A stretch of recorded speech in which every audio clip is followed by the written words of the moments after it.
ভিডিওতে যেই কুর্তিটা দেখলেন এটা আমি কোনো বুটিক হাউস থেকে কিনিনি, এটা আমি নিজে সেলাই করেছি। আর মজার ব্যাপার হলো বাসায় পড়ে থাকা এই টুকরা কাপড়গুলো দিয়ে আমি এই সুন্দর কুর্তিটা বানিয়েছি। যেহেতু কাপড়গুলো অল্প পরিমাণে আছে তাই আমি একটা স্কেচ করে নিব। কুর্তির উপরের অংশ আর হাতায় একই কাপড় ইউজ করব, আর নিচের দিকে এই 4টা কলিতে 4 ধরনের কাপড় ইউজ করব।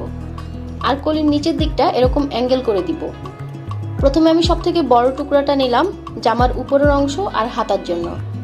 তারপর বডির মেজারমেন্ট অনুযায়ী কাপড়টাকে ভাঁজ দিয়ে